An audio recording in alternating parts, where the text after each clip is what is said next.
अस्सलाम वालेकुम बच्चों। आज हम एक और क्वेश्चन करने जा रहे हैं कैश फ्लो स्टेटमेंट का, जो है ड्रम लिमिटेड। ये आया था जी स्प्रिंग 2019 में। कितने नंबर का आया था जी? ये सवाल आया था बच्चों 14 नंबर का। ठीक हो गया जी।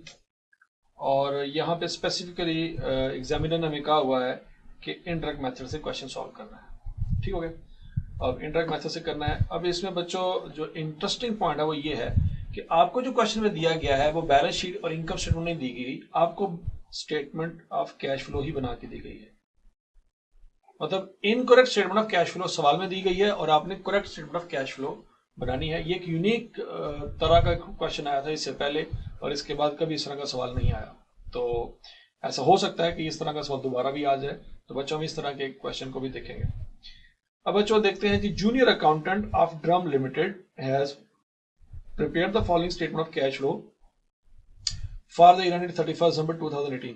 एक जूनियर अकाउंटेंट है, उसने कैश फ्लो बनाई है और उसने कंप्लीट कैश फ्लो बनाई है। और बाद में क्या हुआ क्या नहीं हुआ वो हम पढ़ते हैं। Junior accountant informed you that he has taken the difference of opening and closing balance of each balance sheet item and classified each difference as either operating, investing or financing cash flows। उसने दो balance sheet पकड़ी है, एक पिछले साल की एक अगले साल की। ओपनिंग क्लोजिंग का जो डिफरेंस है जस्ट वो लिखा है। ड्यूरिंग द ईयर कोई चीज ऐड हुई है, कोई माइनस हुई है, कोई डेप्रिसिएशन चार्ज हुई है, कोई provision for bad debts charge हुई है, कोई और ऐसी चीज एक्सपेंस में गई होगी ड्यूरिंग द ईयर, उसने उसको कंसिडर नहीं किया। जस्ट बैलेंस शीट की ओपनिंग क्लोजिंग का डिफरेंस लिया है। He further informed that the statement is tied up with the cash balance appearing in the balance sheet।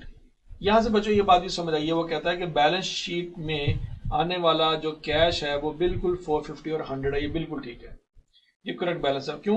क्योंकि वो कहता है कि स्टेटमेंट बिल्कुल मैच हो गई है जो बैलेंस शीट में बैलेंस आ रहा है। तो इसका मतलब है ओपनिंग बैलेंस शीट में जो बैलेंस आ रहा है कैश का वो 450 है और जो क्लोजिंग आ रहा है वो 100 है। इसका मतलब है हमारा भी जब भी हमने अपनी कैश फ्लो बनानी है तो उसमें भी 450 और आखिरी आंसर हमारा 100 होना चाहिए। बहरहाल he has ignored the following information. नीचे वाली जो इन्फॉर्मेशन है वो उसने इग्नोर कर दी है बच्चों, लेकिन हमने उसको अकाउंट फॉर करना है अपने जो स्टैंडर्ड्स के मुताबिक।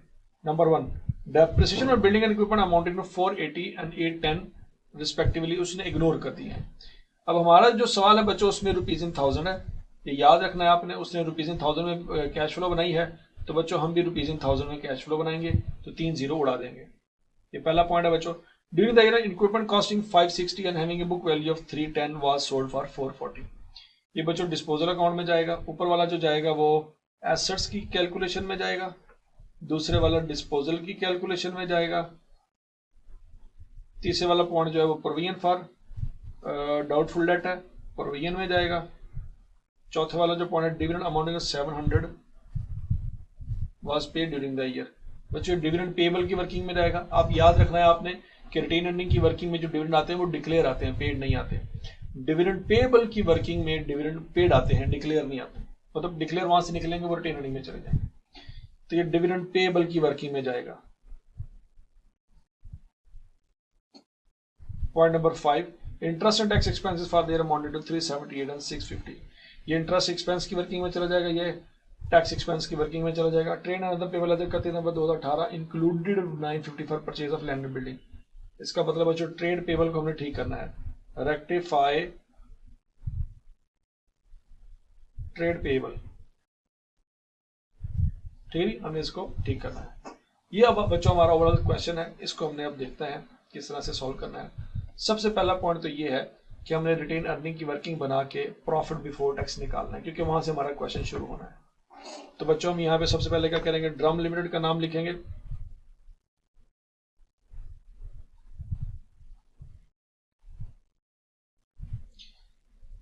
फिर उसके बाद बच्चों स्टेटमेंट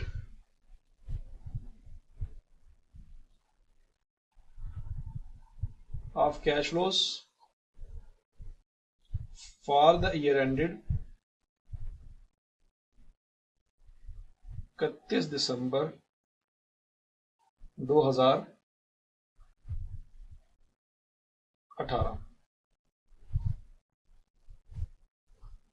ठीक है जी बच्चों। अब फिर हम यहां पे लिखेंगे cash flows from operating activities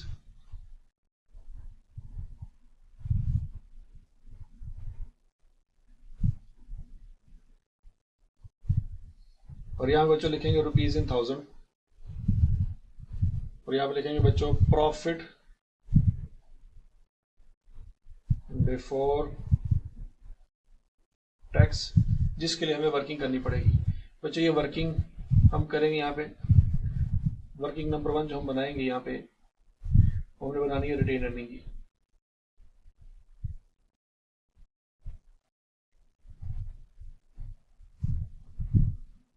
brought down लिखेंगे और कैट डाउन लिखेंगे। अब बच्चों यहाँ पे याद रखिएगा उसने क्या किया होगा, ओपनिंग क्लोजिंग का बैलेंस लिया होगा और इंक्रीज इन रिटेन अर्निंग उसने लिखा है 1360।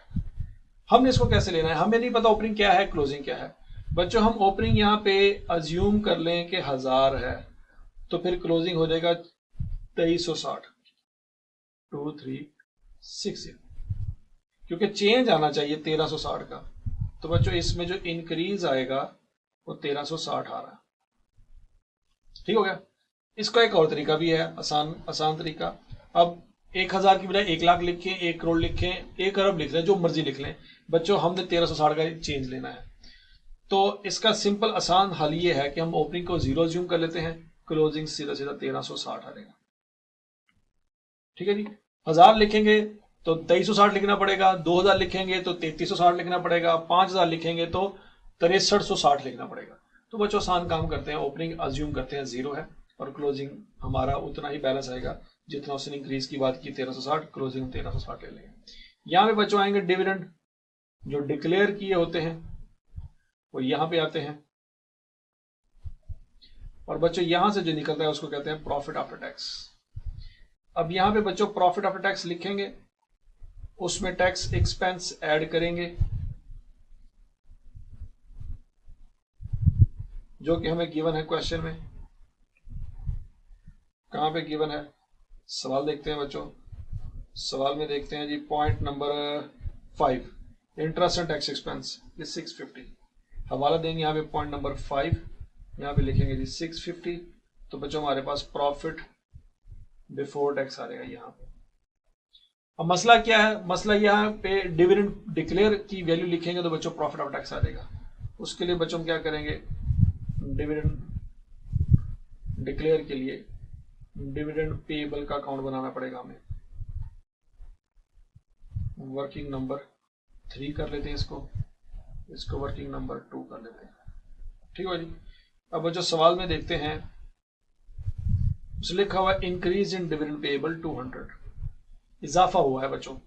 तो अज्यूम करते हैं कि डिविडेंड पेएबल साल के शुरू में थे 0 और साल के एंड पे थे 200। बच्चों अगर साल के शुरू में 1000 अज्यूम कर लेंगे तो साल के एंड पे 1200 अज्यूम करना पड़ेगा। साल के शुरू में 1500 अज्यूम कर लेंगे तो साल के एंड पे 1700 अज्यूम करना पड़ेगा। जैसे मर्जी कर लें। तो आसान हल यही है, ओपनिंग को 0 अज्यूम करके क्लोजिंग को 200 अज्यूम कर लें। चेंज हमारा जो है वो 200 आना चाहिए, बस ये बात याद रखेंगे आप। ठीक है जी। अच्छा, फिर उसके बाद बच्चों यहाँ पे बताया गया है dividend amounting to 700 paid during the year, 700 के डिविडेंड पे किए हैं। तो डिविडेंड पे में बच्चों क्या होता है कि कैश जो है वो क्रेडिट होता है, तो डिविडेंड पेएबल जो है वो डेबिट होगा, ये कैश यहाँ पे आ जाएगा। अब जो डिक्लेयर होता है ना वो बच्चों डिविडेंड पेएबल के क्रेडिट साइड पे आता है और रिटेन अर्निंग के डेबिट साइड पे आता है। तो यहां से जो हमें समझ आ रहा है 700 200 900 अकाउंट का टोटल आता है उस साइड पे, और 900 बच्चों ये वाला जो है फिर यहाँ पे आएगा। यहाँ पे हम वाला देना चाहें तो वाला दे सकते हैं। ये हमने कहां से निकाला है, वर्किंग 3 से निकाला है। ठीक हो गया। तो यहां से बच्चों हमारा जो प्रॉफिट आफ्टर टैक्स है वो निकल आएगा 1360 जमा 900 या रहेगा 2260। ये बैलेंसिंग फिगर निकलेगी। ये बच्चों 2260 यहां पे लिखेंगे फ्रॉम वर्किंग नंबर 1। ठीक हो गया। और उसमें 650 जमा करेंगे तो ये 2910 आएगा आंसर। और ये बच्चों 2910 हम यहाँ पे लिखेंगे और यहाँ पे हवाला देंगे वर्किंग नंबर 2 का। ये तरीका है हमारा प्रॉफिट बिफोर टैक्स निकालने का। ठीक हो गया। अब इसके बाद बच्चों क्या आता है आपको पता ही है,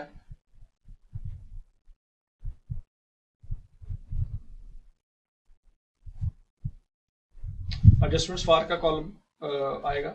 उसमें आ जाएगा बच्चों डेप्रिसिएशन। डेप्रिसिएशन की हमें कोई परेशानी नहीं है क्योंकि पहले पॉइंट में उसने खुद ही बता दिया है 480 और 810। पॉइंट नंबर 1 का हवाला देंगे बच्चों, 480 और 810 सवाल के अंदर ही गिवन है, इसको टोटल कर लेते हैं। 480 जमा 810 1290 तो यहाँ पे जमा कर देते हैं। ठीक हो गया। फिर उसके बाद है बच्चों क्या कहते हैं, प्रोविजन फॉर बैड डेट्स।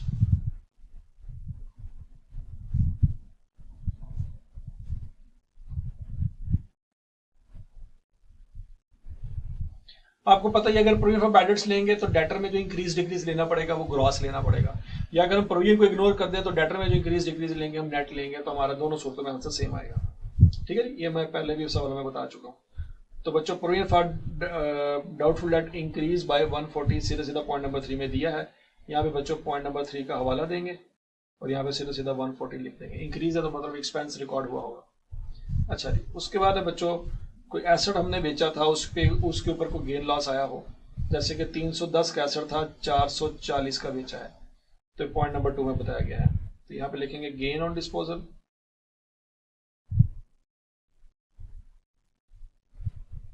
कहाँ पे बताया हुआ है जी, पॉइंट नंबर 2 में। यहाँ पे पॉइंट नंबर 2 का हवाला देंगे बच्चों, यहाँ पे लिखेंगे 440 minus 310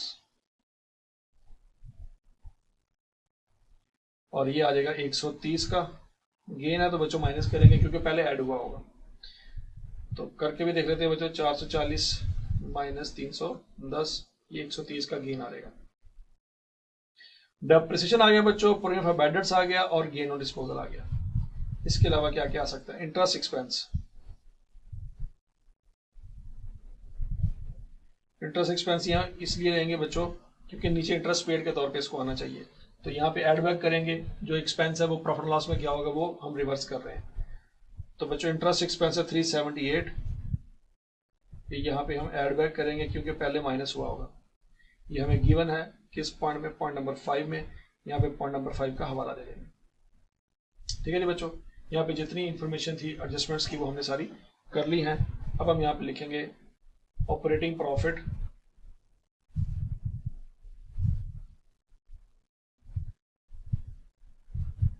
before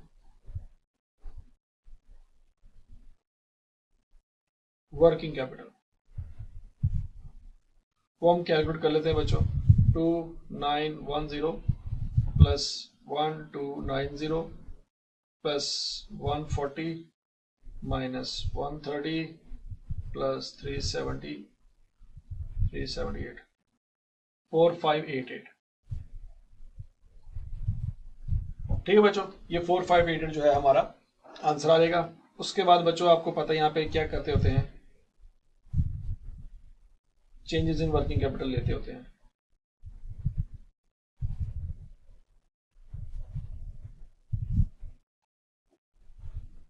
change in working capital में हम inventory, debtor, creditor, accrued expenses वगैरह अगर हैं तो वो लेते हैं। अब सवाल में बच्चों increase in net trade receivable उसने बताया है, हमें नेट नहीं लेना, हमने ग्रॉस लेना है। तो बच्चों उसके लिए हम यहाँ पे वर्किंग कर लेते हैं। हम यहाँ पे लिखेंगे ब्रॉड डाउन, यहाँ पे लिखेंगे कैरी डाउन। नेट रिसीवेबल यहाँ पे लिखेंगे बच्चों। अब जब वो बात कर रहा है कि increase in net receivable, dividend payable भी हो चुके हैं, increase in net trade receivable 100 है, तो बच्चों इंक्रीज का मतलब है कि ओपनिंग 0 होगा, क्लोजिंग 100 होगा, ये इंक्रीज है। और बच्चों आपको पता है प्रोविजन को हमने रिवर्स करना है, सॉरी प्रोविजन को हमने एड बैक करना है ताकि क्या आ जाए,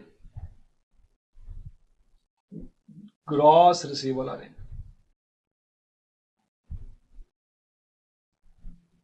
अच्छा जी, प्रोविजन में उसने कहा था कि इजाफा हुआ है।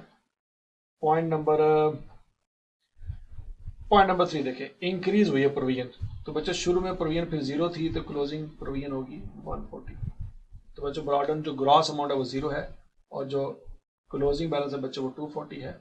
जो चेंज लेंगे चेंज इन ग्रॉस रिसीवेबल वो बच्चों बनता है 240 का, लेकिन ये इंक्रीज बनता है। तो बच्चों यहां पे हम लिखेंगे इंक्रीज इन ट्रेड रिसीवेबल कितने से, 240 से, और यहां पे बच्चों हवाला दे देंगे, ये वर्किंग नंबर 4 से निकाला है हमने। ठीक हो गया, ये होपफुली आपको समझ आ जाना चाहिए। अच्छा, अगर मैं बच्चों ऊपर receivable provision of bad debts ना लिखूं 140, तो मैंने बच्चों सिर्फ और सिर्फ नेट रिसीवेबल का चेंज लेना है, वो 100 है, वो मैं 100 यहाँ पे लिख दूंगा, तो फिर भी मेरा सवाल ठीक हो जाएगा। इस 240 की जगह मैं यहाँ पे 100 लिख दूंगा, ठीक है, वैसे भी मेरा सवाल ठीक हो जाता है अगर मैं प्रोविजन को इग्नोर कर दूं। पर उसके बाद बच्चों इन्वेंट्री में चेंज लेना होता है, तो ये डिक्रीज इन्वेंट्री है 400, ये सीधा सीधा आ रहा है, ये सीधा सीधा लिख लेंगे, डिक्रीज इन इन्वेंट्री, सीधा सीधा दिया हुआ 400। इन्वेंट्री में कमी आई है, इन्वेंट्री क्रेडिट हुई है, तो कैश डेबिट हुआ होगा, ये पॉजिटिव आ जाएगा। उसके बाद बच्चों ये नॉन करंट एसेट है, ये भी नॉन करंट एसेट है, इसको बाद में देखते हैं। अक्रूड इंटरेस्ट है, ये हमने लेना है, लेकिन ये कैश यूनिफॉर्म ऑपरेशन के बाद आएगा। और ट्रेड एंड अदर पेबल्स लेना है हमने 600, लेकिन इसमें गड़बड़ है बच्चों, आखिरी पॉइंट पढ़े, trade and other payable 31 December 2018 included 950, तो बच्चों इसको ठीक करना होगा हमें। वर्किंग नंबर 5 दोबारा लिखेंगे बच्चों, brought down, carry down, trade and other payable, जो कि हमें गिवन है बच्चों सवाल में। Increase in trade and other payable 600 है, इंक्रीज का मतलब यह है बच्चों ओपनिंग 0 होगा और क्लोजिंग 600 होगा। अब इसमें अदर पेबल जो है वो पॉइंट नंबर बच्चों है 6, 950, क्लोजिंग में है, दूसरे में नहीं है। ये बच्चों लेस करेंगे क्योंकि वो उसमें शामिल है, हमें उसको निकालना है। निकालने के बाद जस्ट ट्रेड पेबल हम निकालेंगे, तो साल के शुरू में तो कोई नहीं था बच्चों, लेकिन साल के एंड पे वो -350 हो गया, माइनस में चला गया। अब चेंज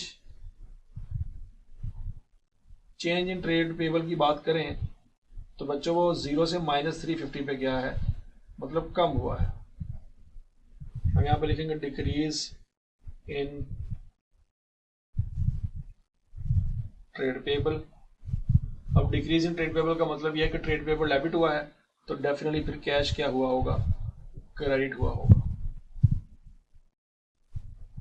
ठीक है, ये लिख लिया हमने। और उसके बाद बच्चों क्या आता है,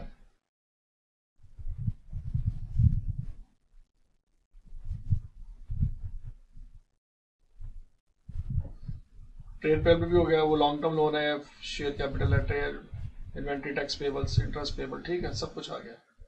तो बच्चों अब हम यहाँ पे क्या निकाल लेंगे, यहाँ हम निकाल लेंगे कैश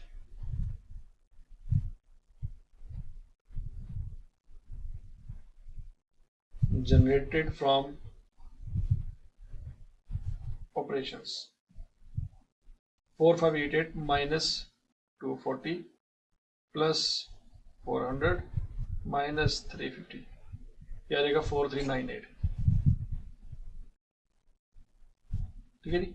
इसके बाद बच्चों आपको पता ही है, उसके बाद आता होता है इंटरेस्ट पेड।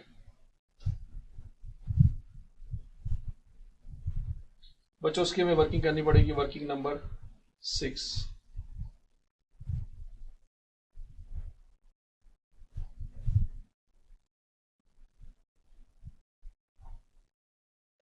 इंटरेस्ट पेबल के बारे में बच्चों उसने सवाल में बताया हुआ है, increase in accrued interest 50। Increase का मतलब यह है, हम अज्यूम करेंगे कि ओपनिंग 0 था और क्लोजिंग 50 था, क्योंकि इजाफा हुआ है। और प्रॉफिट एंड लॉस में आने वाला जो इंटरेस्ट एक्सपेंस है, जो कि सवाल में उसने बताया भी हुआ है पॉइंट नंबर 5 में, वो 378 है। तो बच्चों इस साइड पे आएगा, क्रेडिट साइड पे, और प्रॉफिट एंड लॉस में डेबिट साइड पे आएगा, और यहां से बच्चों कैश निकल आएगा। तो 378 माइनस 50 करेंगे तो बच्चों 328 आता है, इसको वर्किंग नंबर हम 6 का हवाला दे देते हैं, तो यहाँ पे लिख लेंगे 328। उसके बाद बच्चों आएगा टैक्स पेड, उसके लिए वर्किंग नंबर 7 बनाएंगे हम।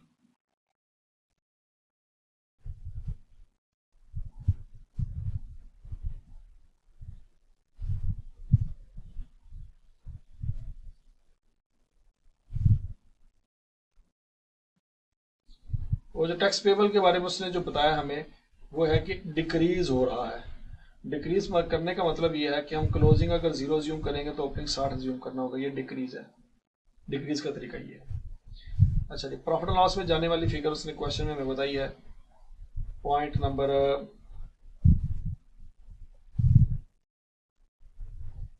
5 में 650।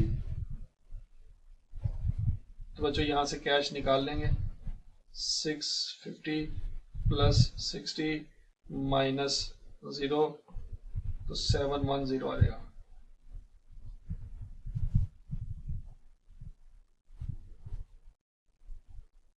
यहाँ पे बच्चों cash inflows from operating activities आ जाएगा।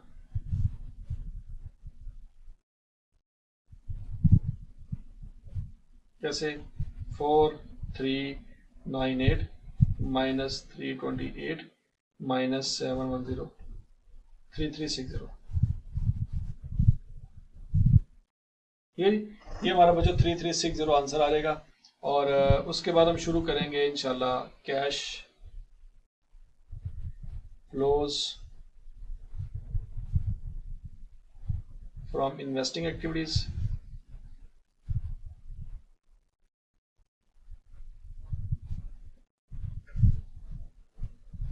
यहाँ पे आएगा बच्चों purchase of property plant and equipment, working number ये 7 है बच्चों।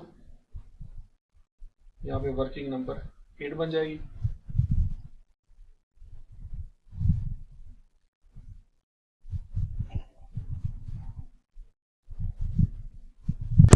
अब हम बनाएंगे बच्चों land and building account, working number 8। Question में देखते हैं बच्चों, उसने कहा जी increase in land and building at 2600। तो बच्चों इंक्रीज का मतलब तो यही हुआ ना कि फिर ब्रॉट डाउन 0 होगा और कैरी डाउन होगा 2600। बच्चों चूंकि उसने यहाँ पे लैंड एंड बिल्डिंग की बात की, एक्यूमुलेट क्या कहते हैं बैलेंस शीट में नहीं होगा, अगर होता तो वो उसका भी इंक्रीज डिक्रीज ले चुका होता।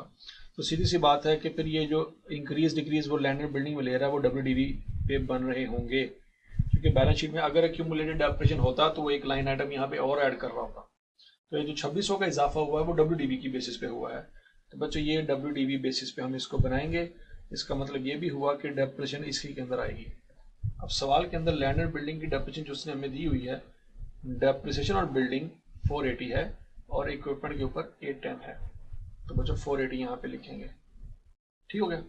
जब डेप्रिसिएशन यहाँ पे लिखेंगे तो यहाँ से बच्चों हमें पता चल जाएगा कि ड्यूरिंग द ईयर कितना एडिशन हुआ है। ये 2600 प्लस 480 क्या देगा 3080। लेकिन इसके साथ एक और चीज भी है बच्चों। पॉइंट नंबर 6 देखें, trade and other payables including 950 for purchase of land and building. तो ये 950 वाला जो पॉइंट है ये भी आना है यहाँ पे पेएबल, तो ये भी हम माइनस करेंगे यहाँ से। तो बच्चों 2130 हमारा कैश है। सादा अल्फाज में बच्चों लैंड एंड बिल्डिंग में इजाफा हुआ है 3080 से, लेकिन बच्चों कुछ हमने पैसे अभी नहीं दिए, कुछ हमने उधार किया हुआ है और बाकी हमने 2130 रुपए दिए हुए हैं, ठीक हो गया। तो जो 2130 रुपए दिए हुए हैं वो हमारे कैश फ्लो में जाएगा, जो पैसे अभी नहीं दिए, अभी हमने उधार किया हुआ है, वो अभी लाइबिलिटी है, वो कैश फ्लो में नहीं जाएगा। ये बेसिकली पॉइंट है यहाँ पे। तो बच्चों यहाँ पे प्रॉपर्टी प्लांट के ऊपर लिखने की बजाय अगर हम सिर्फ लैंड एंड बिल्डिंग लिख लें तो वो बेहतर है, क्योंकि फिलहाल अभी हमने लैंड एंड बिल्डिंग की कैलकुलेशन की है।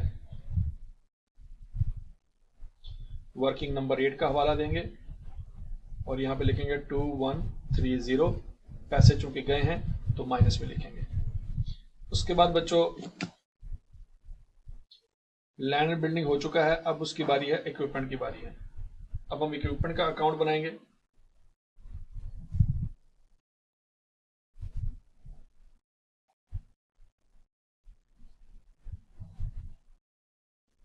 ये भी WDV की बेसिस बन रहा होगा और इसमें भी इजाफा हुआ है 1550 का। तो बच्चों इजाफा होने का मतलब यही है, फिर हम अज्यूम करेंगे ओपनिंग 0 है और क्लोजिंग 1550 है। यहाँ पे बच्चों डेप्रिसिएशन भी आएगी जो कि क्वेश्चन में उसने हमें दी हुई है, कितनी है 810, ये वाली, ठीक है जी। 810 डेप्रिसिएशन आएगी बच्चों, और कुछ डिस्पोजल में भी जाना है, और जो डिस्पोजल में जाना है वो WDV की बेसिस पे जाना है। क्वेश्चन में बच्चों उसने बताया हुआ है हमें क्वेश्चन में कि during the year N equipment costing 560 having book value of 310 was sold for 440। तो 310 बुक वैल्यू है वो यहाँ पे बच्चों रिकॉर्ड करेंगे, और यहाँ पे हमारे पास आंसर आ रहेगा कैश का जो ड्यूरिंग द ईयर हमने को परचेज किया होगा। तो बच्चों 1550 जमा 310 जमा 810, यह रहेगा 2670, और ये हमारी वर्किंग नंबर 9 है। डिस्पोजल अकाउंट बनाना चाहें डिस्पोजल अकाउंट भी बना लेते हैं हम। वर्किंग नंबर हो जाएगा 10। बच्चों यहाँ पे WDV रिकॉर्ड करेंगे इक्विपमेंट की जो कितनी आ रही है 310, साथ यहाँ पे हम कैश रिकॉर्ड करेंगे, और ताकि कोई गेन लॉस है तो वो भी निकल आए। सवाल में उसने मेरा ख्याल है हमें बताया हुआ है कि कितने का सेल किया है 440 का, तो गेन लॉस कितना निकला था मतलब 440 और 310, 440 माइनस 310, 130 का हमारा गेन है बच्चों। इस तरीके से अकाउंट भी क्लोज हो जाता है। अच्छा जी, अब यहाँ पे लिखेंगे बच्चों purchase of equipment, working number 9, कितने का इक्विपमेंट है जी 2670।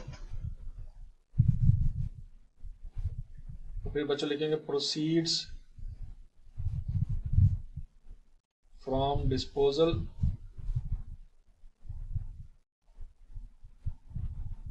लिखने की खैर जरूरत तो नहीं है, वैसे हमें क्वेश्चन में गिवन भी है 440 लिखेंगे बच्चों। तो यहां से बच्चों हमारे पास cash flow from investing activities आ जाएगा 2130 प्लस 2670 माइनस 440, बच्चों आ जाएगा 4360 लेकिन माइनस में। हम यहाँ पे लिखेंगे कैश फ्लोज यूज्ड इन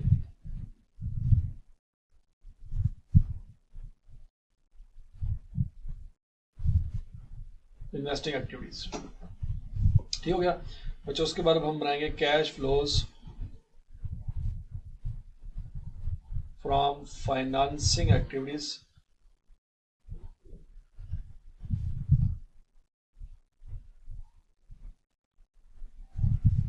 और उसमें बच्चों सबसे पहले आ जाएगा जी प्रोसीड्स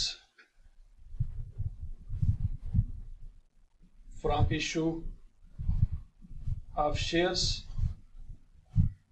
बच्चों ड्यूरिंग द ईयर ये जो जितने भी हमें 6 पॉइंट दिए गए हैं इसमें कोई भी शेयर इशू करने की कोई नई बात नहीं की गई, ठीक है जी।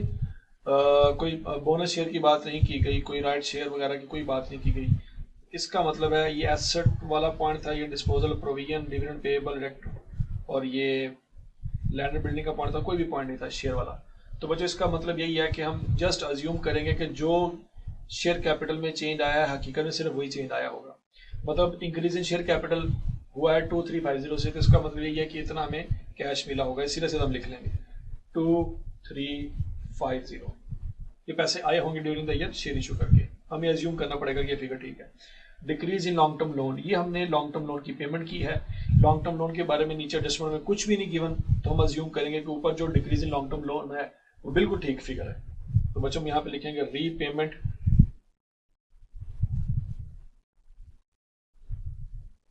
ऑफ लॉन्ग टर्म लोन 1000, बिल्कुल जो सवाल में दिया गया उसको अज्यूम करेंगे वो ठीक है। और बच्चों एक पॉइंट रह गया है हमारा डिविडेंड पेड का, वो हमें क्वेश्चन में उसने वैसे बता दिया हुआ था, हमने यहाँ पे निकाला भी हुआ है डिविडेंड पेड। ये जरा देखिएगा कैश, ठीक है जी। हम यहाँ पे लिखेंगे जी डिविडेंड पेड,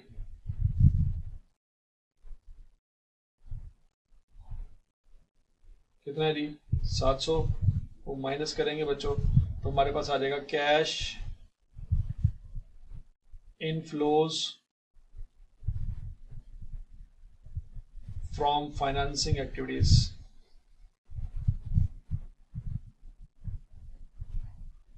ठीक है जी। 2350 माइनस 1000 माइनस 700, ये आ जाएगा 650, ठीक है जी। हमने तीनों एक्टिविटीज से बच्चों आंसर निकाल लिया है। अब हम लिखेंगे net decrease in cash and cash equivalent.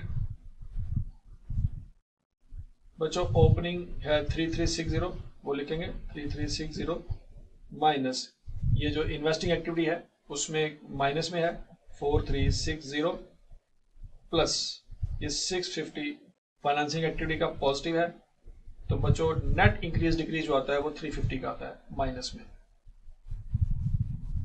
Net decrease in cash and cash equivalent 350 minus में। इसमें हम करेंगे ऐड ओपनिंग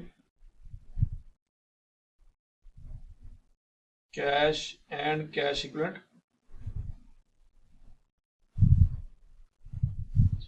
बच्चों वो उसने सवाल में बताया था यहाँ पे he further informed that the statement is tied up with the cash balance appearing in the balance sheet। उसने मतलब बताया था कि ये बिल्कुल टाई हो गई है, तो अज्यूम करेंगे कि बैलेंस शीट में 450 और 100 ही आ रहा था। तो बच्चों ओपनिंग कैश जो है वो 450 है, वो यहाँ पे लिखेंगे जो कि जमा करेंगे तो हमारे पास आ जाएगा closing cash and cash equivalent. 350 में से 450 माइनस करेंगे तो बच्चों 100 आंसर आ जाएगा पॉजिटिव। इस तरीके से हमारी कैश फ्लो टैली कर जाती है। अब बच्चों देखते हैं कि इसके एग्जामिनर कमेंट्स क्या कहते हैं। एग्जामिनर कमेंट्स के मुताबिक बच्चों ये क्वेश्चन नंबर 7 था और क्वेश्चन नंबर 7 में जो पासिंग परसेंटेज आ रही है वो 53% आ रही है। मतलब 53% बच्चों ने इस क्वेश्चन को अटेम्प्ट किया था या पास हुए थे, बाकी 47% बच्चा फेल हो गया था। अब फेल होने की वजूहत देखते हैं बच्चों क्या क्या बताई गई आएगा अपने। Students either did not calculate profit before tax or at least missed one amount in the calculation। तो बच्चों प्रॉफिट बिफोर टैक्स की कैलकुलेशन में किया गलती की है, या वो रिटेन अर्निंग में से प्रॉफिट आफ्टर टैक्स आता है उसमें टैक्स जमा करना होता है, बच्चे वो वहां पे गलती कर गए, या रिटेन अर्निंग में हमें पहले डिविडेंड लिखना था तो फिर जाके प्रॉफिट आफ्टर टैक्स आना था, वहां पे बच्चों ने गलती की होगी। दूसरा, effect of depreciation and disposal were not incorporated in calculating addition to the property plant equipment. Property plant equipment की कैलकुलेशन के लिए डेप्रिसिएशन और डिस्पोजल दोनों डालने थे क्योंकि वो डब्ल्यूडीवी पे मेंटेन हो रहा था, बच्चों ने यहां से गलती की है। तीसरा, in cash flow from operating activities deductions had been shown as addition and vice versa. Operating activity में बच्चों यहाँ पे जब इंक्रीज डिक्रीज की बात आती है तो बच्चों से गलती हुई है। जैसे कि हमने यहाँ पे देखा था कि इंक्रीज इन ट्रेड पेबल है, हमें माइनस में लिखना था क्योंकि increase in trade payable trade receivable का मतलब है कि एस डेटर डेबिट हुए हैं तो कैश क्रेडिट हुआ होगा। इन्वेंट्री में अगर कमी आई है तो इन्वेंट्री क्रेडिट हुई है, कैश डेबिट हुआ होगा। बच्चे क्या करते थे, इंक्रीज का मतलब पॉजिटिव, डिक्रीज का मतलब नेगेटिव, इस तरह से लेके गलती कर रहे होते हैं। तो मैंने आपको हमेशा समझाया कि आपने एंट्री सोचनी है, आपको समझ आ जाएगी बात। तो ये बच्चों से गलती हुई है, ठीक है जी। अच्छा, मार्किंग स्कीम किस तरह से है बच्चों। प्रॉफिट बिफोर टैक्स की कैलकुलेशन के 2 नंबर है, मतलब सादा अल्फाज में आपने रिटेन अर्निंग जो बनाई है इसके 2 मार्क्स हैं, ठीक हो गया। फिर उसके बाद एडजस्टमेंट इन प्रॉफिट के 2 नंबर हैं। एडजस्टमेंट इन प्रॉफिट का मतलब क्या है बच्चों, ये जो adjustment for depreciation, premium for bad debts, gain on disposal, interest expense, इसके 2 मार्क्स हैं। उस वर्किंग के 2 मार्क्स हैं, रिटेन अर्निंग वाली है, और इसके 2 मार्क्स हैं, ठीक हो गया। उसके बाद बच्चों 1 mark each for interest, tax and dividend paid. Working capital changes है उसके 2.5 मार्क्स हैं। ये बच्चों इंक्रीज डिक्रीज जो है लेना था, इसके 2.5 मार्क्स हैं। और उसके बाद बच्चों 1 marks each for interest, tax and dividend paid, interest paid, tax paid, और नीचे जो डिविडेंड पेड है इसका इसका कितने कितने मार्क्स है? नहीं, 1 मार्क्स है। फिर इन्वेस्टिंग एक्टिविटी के सारी की सारी के 3.5 नंबर हैं और फाइनेंसिंग एक्टिविटी का 1 नंबर है। क्यों? क्योंकि फाइनेंसिंग एक्टिविटी में बच्चों हमें कुछ नहीं करना पड़ा, याद रखिएगा। फाइनेंसिंग एक्टिविटी में ये वाली फिगर, ये वाली फिगर और ये वाली फिगर, ये तीनों फिगर जो हैं ये हमने सीधे सीधे सवाल से उठाई है, इसमें तो कुछ करना नहीं पड़ा। मेन हमारा जो सबसे ज्यादा टाइम लगा है या सबसे ज्यादा जो कैलकुलेशन हुई है वो ऑपरेटिंग एक्टिविटी में हुई है और दूसरे नंबर पे इन्वेस्टिंग एक्टिविटी में हुई है, उसमें वर्किंग हुई है। बच्चों फाइनेंसिंग एक्टिविटी तो वर्किंग कोई नहीं हुई। इस तरीके से उन्होंने मार्किंग स्कीम बनाई हुई है, बड़ी जस्टिफाइड और बड़ी मॉडरेट जो है मार्किंग स्कीम है। तो बच्चों इस सवाल को अपने घर दोबारा करना है बैठ के, इंशाल्लाह आपको ये चीज समझ आ जाएगी जब आप ये खुद करेंगे। होपफुली बच्चों आपको सवाल समझ आया होगा। Thank you, Allah Hafiz.